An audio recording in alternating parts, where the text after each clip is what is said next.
Hey guys, this week's video is dedicated to all the brothers and sisters in the land of Israel. In 2 weeks is First Friday, so if you haven't signed up yet, please do. Can't wait to see everyone. You know what they say, everybody gets along until you start talking politics. Meaning, it's easy to get along with people who think like us, have the same opinions, lifestyle, etc., look like us. But how do we cultivate embracing and loving those who think differently, hold different opinions, live differently? This week's Torah Parsha, Parsha A, there are many beautiful mitzvahs. One of them being the mitzvah of tzedakah, to help those, uplift those in need. But there's also the mitzvah of what is a kosher bird? Kosher birds, non-kosher birds. And one of the birds mentioned is called the chasida, the stork. And the Talmud relates that it's called a chasida from the word chesed, kindness. It's very kind to other storks. The question is then, why is it not a kosher bird? Isn't that a characteristic we should want to emulate? And the Kotzker Rebbe says it's because it's only kind to its own. Other birds it's not kind to. True chesed, true kindness, is to be kind to all. Our Abraham, our forefather, the paragon of kindness. Jews, non-Jews, his tent was open to all. You think like me, you don't think like me. Welcome. It's hard. And sometimes it's hardest with those we love. Those that we truly care about, when they choose a lifestyle, when they make life decisions that we disagree with or we're disappointed in. To still embrace them and be there for them, that's truly important. I want to share with you a beautiful story told by my uncle Eli Silberstein, who's a Chabad rabbi at Cornell University. He shares the following. There was a lady in her 90s, Sarah Brand, who started the Sarah Brand Torah Project, which was to take Torah scrolls from synagogues around the world that were shutting down, closing, rehabbing them, fixing them up, and then donating them to Jewish campus life. So Chabad on campuses, Hillels, etc. So he applied, Chabad of Cornell. And they were approved, and they got a beautiful Torah scroll that from a synagogue in the UK that had been closing. And they brought it over. And he was very happy. But he was wondering what was behind this. Why was she using so much money for this project? And he asked her. And she shared the following. She grew up in Galicia, in Hungary, to a Belzer family. This is a Hasidic family. She grew up very Orthodox, Hasidic. And as a teenager, she decided this wasn't for her, this way of life. And she started dating secretly a very secular fellow, Jewish fellow, but a very secular guy. Soon she fell in love and she wanted to get married, but she was afraid to tell her parents. Her parents would flip out. So they eloped to another town where the rabbi had no idea who they were, and he married them, a kosher wedding. They came back, and she still didn't tell her parents. She was living in their house, and her husband, her new husband, was in his house, and she didn't tell them. But obviously after a couple months, she says, I can't do this. So she told her father, and she told her mother, and they were very disappointed. They're very upset that not only was she leaving the whole Hasidic way of life, she married some fellow who barely knew that he was even a Jew, anything. Like they were very disappointed. And her father wanted to kick her out of the house. And she didn't want to lose her family, so she said, let's go ask the Belzer Rebbe what his opinion is in the situation. And let's do whatever he says. Now, her father was going through a huge business argument with another competitor. This was a competitor who was not Jewish, who was very upset that this Jewish guy was getting all the government contracts. And so he started spreading libels about him, etc., to the government.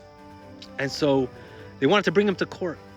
So he was going to go visit the Belzer Rebbe to get a blessing. So he took her along. He took his daughter along. And he told the Belzer Rebbe what was going on in business. And he thought about it. And he said, go to this competitor, to this non-Jewish competitor, who's making your life miserable, and say you want to become partners, 50-50. And he said, what? That's insane. This guy's an anti-Semite. He's trying to shut me down. Rebbe says, go into business with him, 50-50. And that actually turned out to be an amazing blessing, because there were many non-Jews who wouldn't do business with him because he was Jewish. And now that there was also a non-Jewish name on the letterhead, they were happy to do business with him. It's like those law firms that have a Jewish name and a non-Jewish name in Italian. So that's the side joke. So that's what he did. But then he told the Rebbe about his daughter, that she had eloped with this secular fellow, and he wanted to throw her out of the house. And the Rebbe closed his eyes for many minutes and thought. And he opened them and said, Reb Lazer, that was his name, I want you to take them into your house.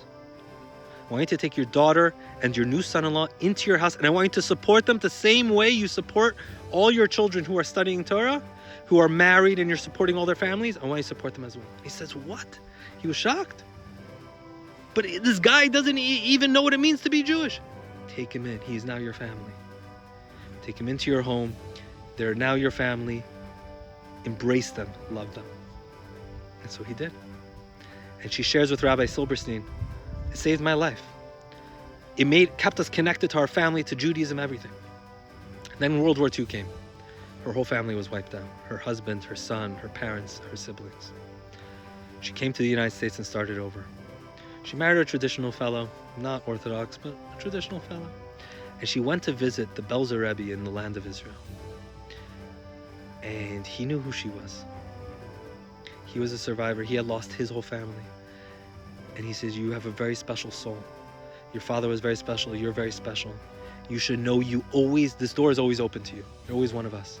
Whenever you need something, I know you're not living this way of life and this isn't for you, but our door is always open for you. Whenever you need anything, please come. And she said that message stayed with her.